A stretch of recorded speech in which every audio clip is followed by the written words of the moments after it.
When they hit the song, a lot of people just didn't know that Otis Redding wrote the song Respect. They didn't know that. They just know Aretha Franklin for that. And Dad wrote the song.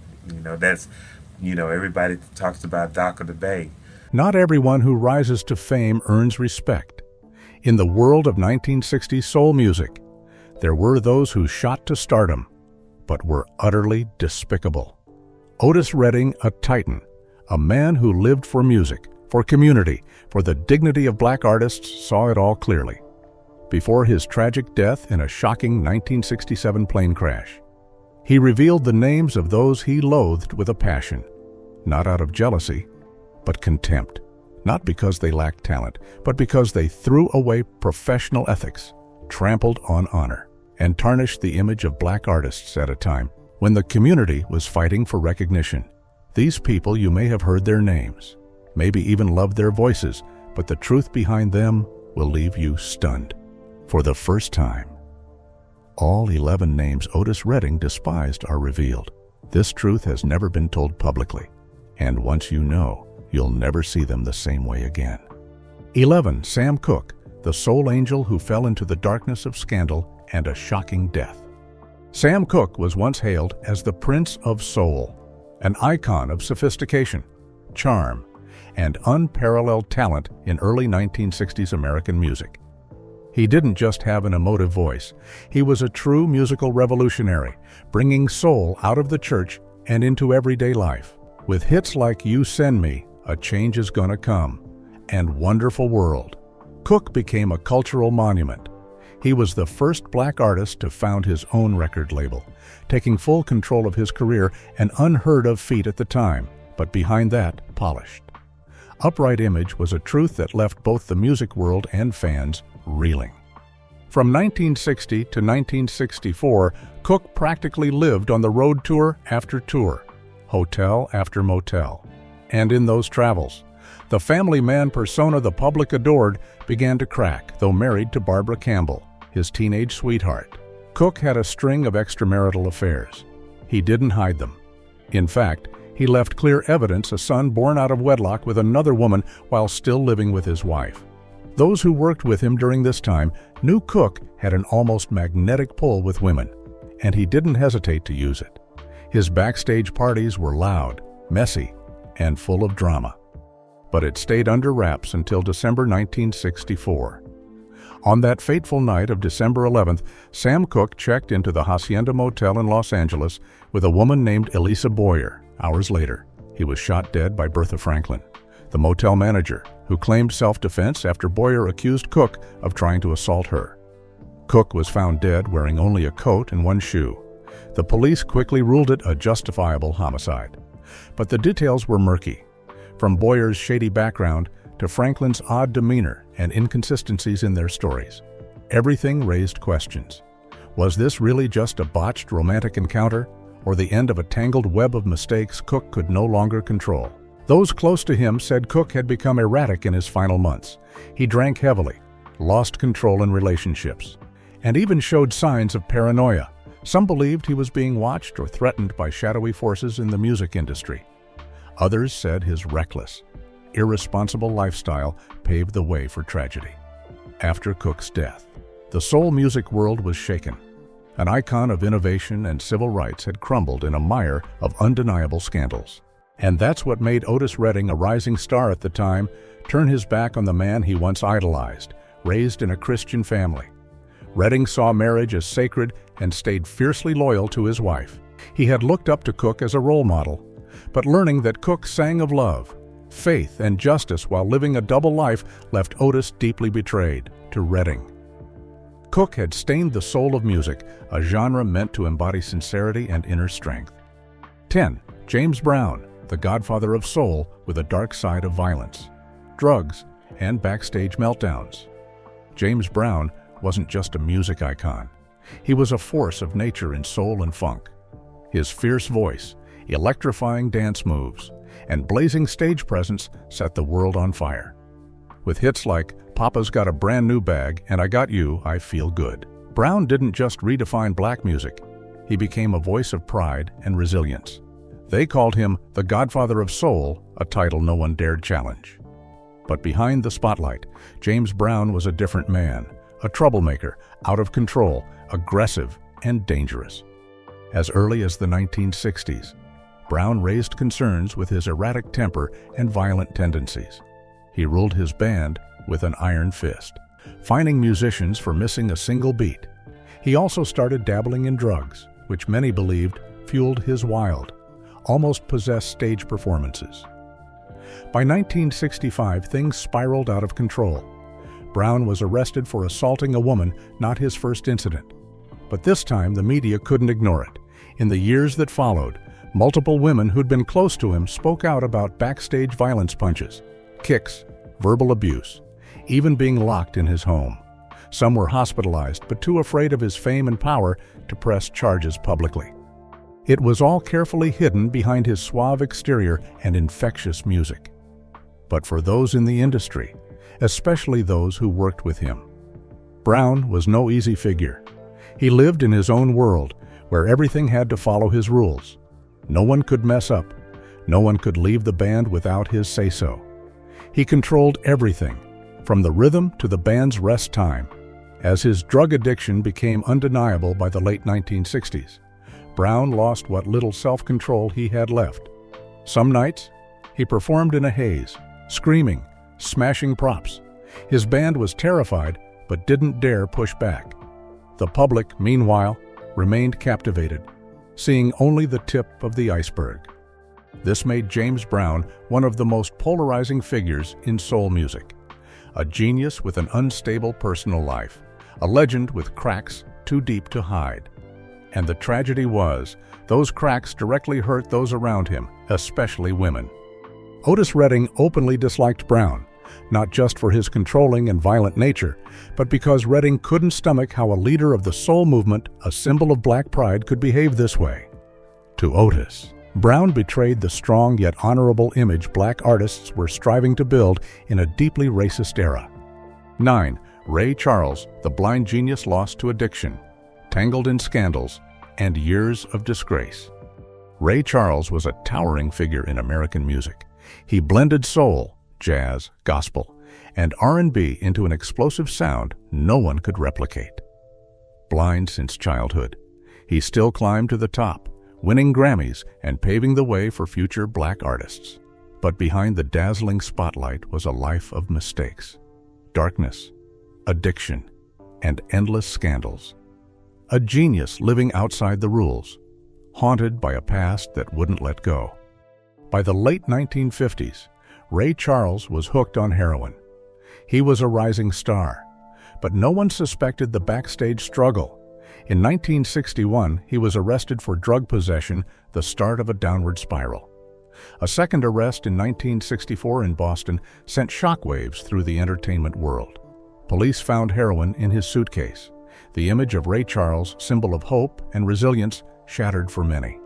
He faced court, intense scrutiny, and eventually entered rehab in 1965. But the damage didn't stop there.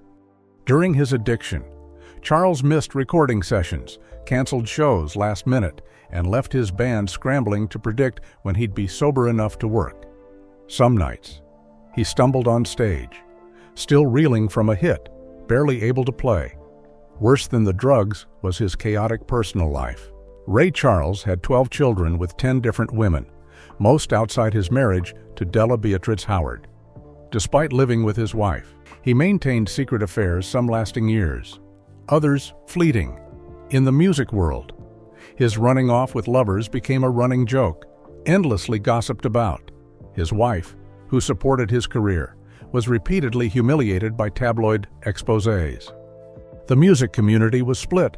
Some worshipped Ray's talent. Others were furious at his reckless lifestyle.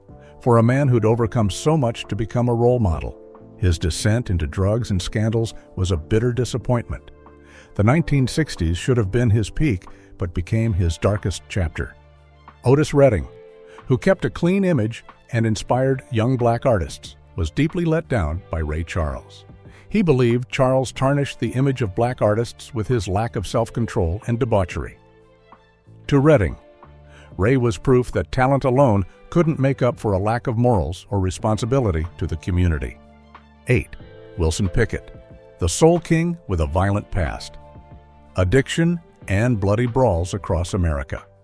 Wilson Picket was one of the fiercest voices soul music ever knew. He brought us hits like In the Midnight Hour, Mustang Sally, and Land of 1,000 Dances songs that got all of America dancing. His raw, powerful voice became a hallmark of Atlantic Records in the 1960s. He embodied a generation of black artists who sang, lived, and broke every limit. But that same break-everything attitude turned him into a man teetering on the edge of violence, addiction, and self-destruction. In the 1960s, Picket wasn't just known for his wild voice, but for his wild behavior. His name was tied to a string of shocking incidents, fights, destruction, drunken rages at venues from Memphis to Detroit. In 1966, he was arrested at a Newark nightclub for attacking a man in front of the crowd. Witnesses said he screamed, smashed a bottle on a table, and charged like a madman. When police arrived, he still wouldn't stop. It wasn't his only arrest, wherever Picket went. Trouble followed, bars trashed, dressing rooms destroyed, people injured. Witnesses said he didn't care who you were if he was mad. He'd swing, consequences be damned. Picket was a heavy drinker, guzzling from morning to night, often mixing booze with cocaine and sedatives. He lived in endless parties. Once, he vanished from his hotel for 3 days, skipping a scheduled recording session. Jerry Wexler, Atlantic's legendary producer, nearly tore up his contract because Picket kept showing up late or not at all too drunk or high to stand. But his talent was too big, so the label grudgingly put up with it, though tensions grew. No one could rein Picket in. He ignored everyone, family, friends, bandmates. They grew fed up, never knowing where they'd perform next or what mess they'd have to clean up from the night before, backstage. He'd curse out and throw things at sound engineers over minor issues. One night in Detroit, he threatened to cancel a show because they didn't have his preferred whiskey. People started avoiding him. Friends drifted away. Colleagues kept their distance. Picket was a ticking time bomb. Nobody knew when he'd explode, but they knew it was coming. And each explosion added another stain to his once glorious career. Otis Redding couldn't stand him.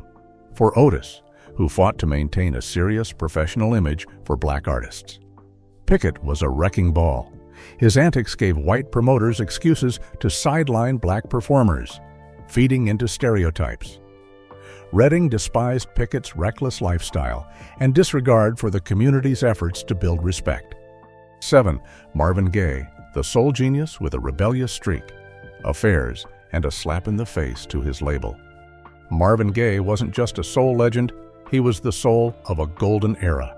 Hits like I Heard It, Through the Grapevine, Ain't No Mountain High Enough. And What's Going On didn't just top charts, they changed how people saw black music, with his smooth, powerful voice and profound messages. Marvin was Motown's cornerstone, but behind the glory was a defiant, rebellious man always on the edge of art and collapse. From the early 1960s, Marvin drove Motown crazy. He demanded control over his music, refusing to blindly follow the label's formula like other artists. He clashed with Berry Gordy, Detroit's music mogul, in private meetings, arguing fearlessly. Once, he vowed to halt all projects unless he could write and produce his way. And he meant it. Songs stalled because he didn't like the arrangement. To Motown, Marvin was a star but a ticking time bomb. Producers were exasperated. Gordy wanted him off major projects but couldn't. He was too good, too famous. The label swallowed their frustration to keep him. Meanwhile, Marvin's personal life was a mess. His marriage to Anna Gordy Berry's sister was a war zone.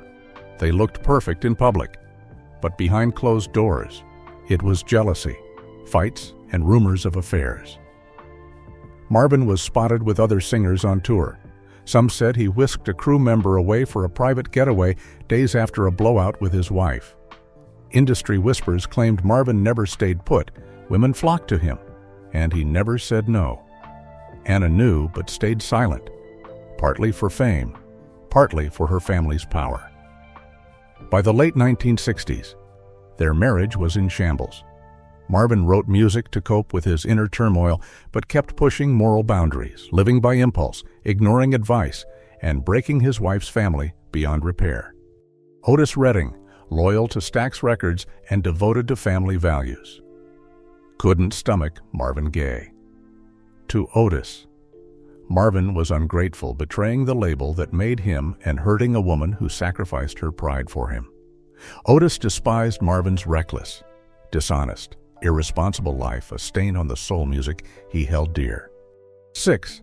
Aretha Franklin, the queen of soul with a stormy childhood, financial chaos, and a life controlled at the height of fame. Aretha Franklin was an irreplaceable icon of American soul. Her voice was a hurricane, shattering every limit. Respect, Chain of Fools. You Make Me Feel Like a Natural Woman, these hits stopped America in its tracks. Aretha wasn't just a singer, she was a voice for a generation, for civil rights, for wounded hearts seeking hope. But behind the spotlight was a chaotic life, with shocking secrets, financial ruin, and a family pulling her strings.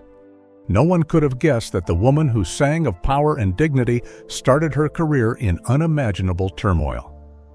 In 1955, at just 12, Aretha Franklin was pregnant with her first child. By 14, she had a second. Neither child's father was clear. And it all unfolded under the roof of her father, Reverend C.L. Franklin, a powerful figure in the black community who shaped Aretha's career and controlled her finances, schedule, and personal life for years. When Aretha skyrocketed with respect in the late 1960s and signed a blockbuster deal with Atlantic Records, people thought she'd turned a corner, but that's when things truly fell apart. Aretha spent like money was endless designer clothes, diamond rings, lavish dresses, luxury cars. She demanded cash payments for gigs, stuffing them in her purse and spending them instantly. Once, she was spotted with wads of cash stuffed in a handbag at a Los Angeles hotel, oblivious to taxes or bookkeeping. What stunned the industry most was that her father still controlled her finances, even as she became a global star. Her relationship with her father grew more strained than ever. Some nights, she vanished from home, unable to handle the pressure. She was seen sobbing backstage, forced to perform despite poor health. Rumors swirled. Her father didn't just control her money, but every artistic decision, leaving her unable to stand up for herself. She couldn't break free. Close allies drifted away, alone, exhausted, and lost. Aretha stood atop fame but teetered on the edge of a void. Otis Redding, who rose from poverty and built his career at Stax, couldn't fathom this. To him, Aretha had it all: talent, opportunity, influence. Yet she let others control her. Redding saw it as a betrayal of the strong black woman image. He once told loved ones that Aretha disappointed him deeply, unable to respect someone who let others dictate her life. 5. Sam Moore, destroying a legend with drugs and an oversized ego. Sam Moore, half of the legendary duo Sam and Dave, was a golden voice in American soul. His name was tied to iconic hits like Soul Man, Hold On, I'm Coming, and I Thank You. The duo was Stax Records' brightest star, known for its raw, fiery, street-smart sound. Sam's explosive voice and stage energy brought the spirit of the church to the spotlight. But behind the applause was a man spiraling out of control, smashing everything he'd built. As Sam and Dave hit their peak around 1965, Sam Moore slid into darkness. It started with pills to unwind after shows. Soon, he was hooked on cocaine, then heroin. The man whose voice lifted souls became unrecognizable. He grew erratic, stumbling on stage or showing up late to the studio if he showed up at all. Things worsened when tensions with Dave Prater exploded in 1966. They weren't a duo anymore. They were two ticking bombs on the same stage. Sam demanded more lead vocals. Dave wanted fairness. Arguments erupted in Stax's hallways, in front of staff, musicians, even executives, once. A recording session was scrapped because Sam slammed his hand on a table and stormed out, cursing Dave. From Stax's soul, they became its nightmare. Tours turned chaotic. Sam missed shows or performed half-conscious. Sometimes, Dave had to cover Sam's parts to save the night. Whispers spread that Sam was spending more on drugs than his career. The collapse wasn't sudden. It came from Sam pushing everyone away, from his partner to the Stax team that had lifted him up. Otis Redding saw it all and couldn't stand it. To him, Stax wasn't just a label, it was family, where teamwork came first. He worked seamlessly with Booker T and the MGs, respecting every musician and crew member. Seeing Sam Moore turn Sam and Dave into a circus with drugs and ego made Otis sick. He once said Sam betrayed Stax's soul, the very thing Redding gave his life to protect. 4. Little Richard, the rock and roll legend living a double life, drowning in vice and fake piety until even his protege turned away. Little Richard laid the foundation for modern rock and roll. His unrestrained voice, fiery performances, flamboyant outfits, and iconic pompadour made America take notice. Tutti Frutti, Long Tall Sally, Lucille. These weren't just hits, they were landmarks. He paved the way for Elvis, James Brown, the Beatles. Without him, music might have lagged a decade behind. He was a standard, an inspiration, a pioneer, but his life was no fairy tale. From 1960 to 1967, Little Richard lived like the world was ending. He showed up dripping in diamonds, glittering capes, gold-plated shoes. He threw lavish parties nearly every night, booze, music, and unknown faces swirling until dawn. Though he'd vowed to return to the church and abandon rock and roll for preaching, the next night he'd be spotted performing in a Vegas club, caked in makeup under red lights. He stood on stage screaming, dancing, after preaching salvation on TV in a suit that morning. Little Richard played a terrifying double game. He preached morality, condemning sinful lifestyles, especially homosexuality, yet backstage rumors about his own private life spread like wildfire. Insiders called him an open secret everyone knew, but no one dared say it.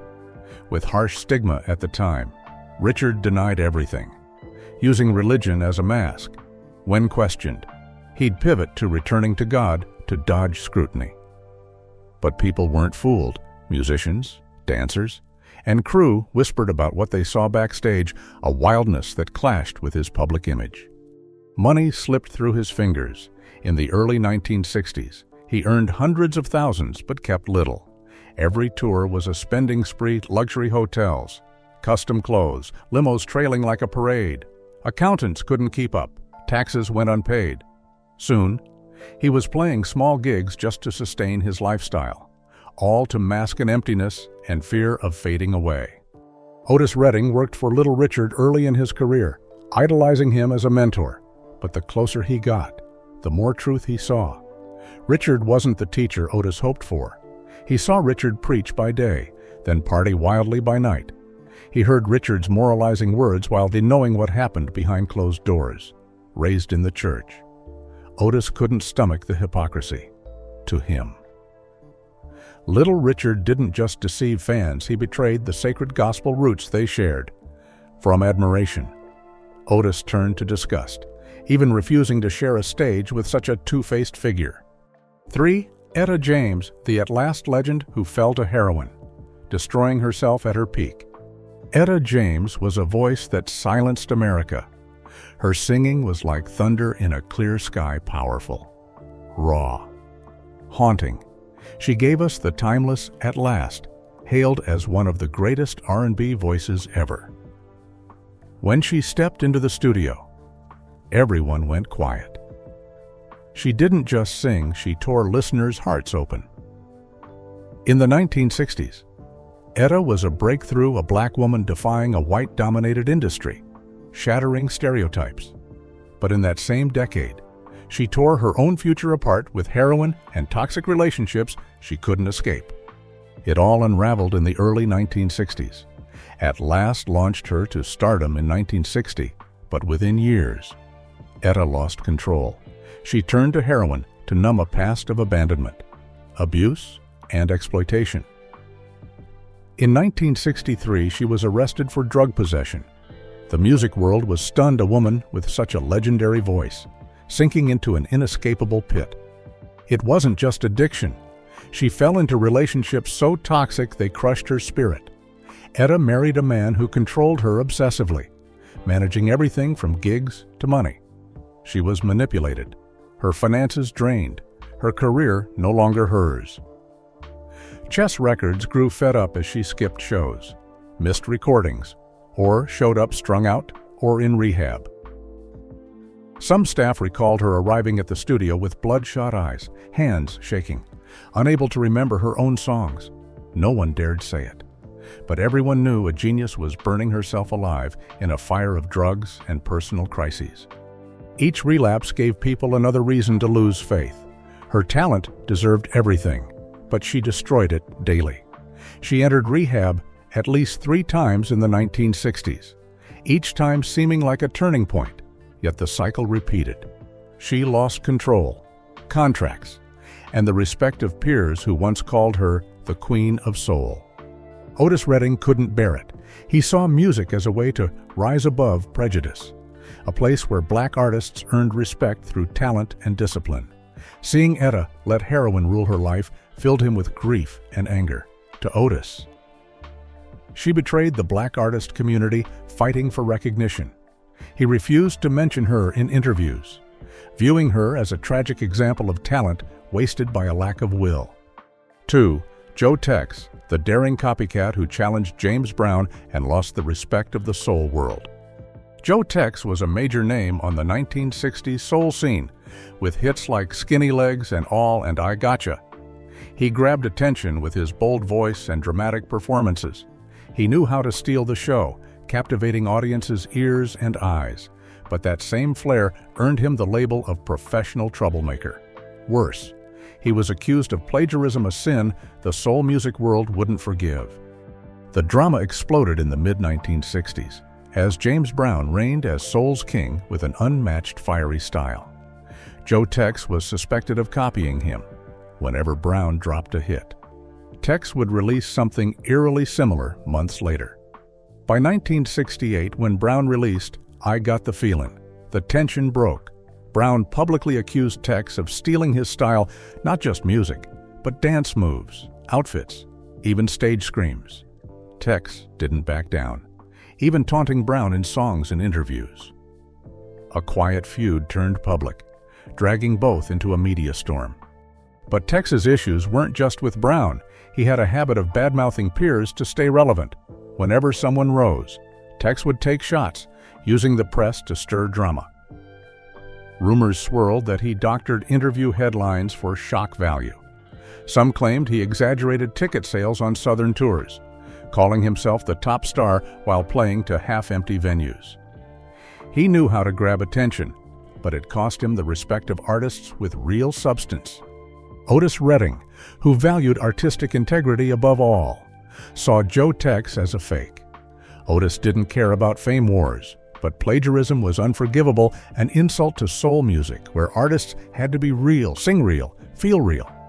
Tex's stunts, copying, and thirst for attention turned the industry into a noisy stage for his ego. To Otis, a man like that had no place in true soul music. 1. Percy Sledge, from the legend of When a Man Loves a Woman to a fool throwing money away and being used without mercy. Percy Sledge was celebrated as the soul of black love songs. His raw, heartfelt voice gave us When a Man Loves a Woman, one of soul's most timeless hits. The song didn't just skyrocket him at Atlantic Records, it made him a global icon in months. Percy went from obscurity to superstardom, headlining major venues, chased by fans and brands. But within a year, it all started crumbling, not because he lost his voice, but because he lost control. In 1966, When a Man Loves a Woman dominated charts. Money flooded in, shows packed his calendar, ad deals piled up. Percy went wild in the sudden spotlight. Instead of focusing on his career, he dove into lavish nights in New York, Miami, Los Angeles booze, women, and fake friends eager to spend his cash. New cars every night, new jewelry every week. Tours became entourages of partiers over workers. Stories spread that he once rented an entire hotel floor for a 3-day bash.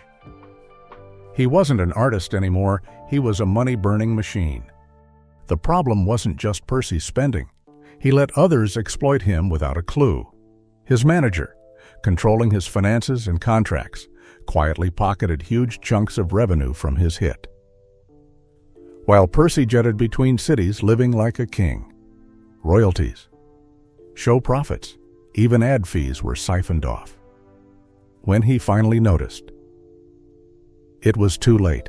His accounts were drained, debts piled up, tax bills loomed. Worst of all, he no longer owned the rights to the song that made him. From 1966 to 1967, Percy lived in a delusion, thinking he was untouchable. But reality hit hard. His later songs didn't match the first. Shows dwindled, and money couldn't sustain his lifestyle. Then everyone left. Friends vanished. His manager disappeared. Percy was left alone, broken and broke. The industry was stunned. How could a Billboard #1 star fall so fast? A legend buried his career with reckless living and naive trust. Otis Redding knew the whole story and despised Percy. Otis, who worked tirelessly to support his family and saved every penny for their future, couldn't fathom Sledge's wasteful spending and blind trust. To Otis, Percy didn't just ruin himself, he shamed the black artist community struggling to rise. Percy threw away opportunities down the drain while others fought for them. If these secrets behind music legends blew your mind, drop a comment below. Who in this list do you think was the most despicable? Or do you know any other names? Otis Redding might have scorned. Share your thoughts under this video and hit that subscribe button so you don't miss more shocking behind-the-scenes stories from the music world. This is just the surface. Bigger bombshells are still to come.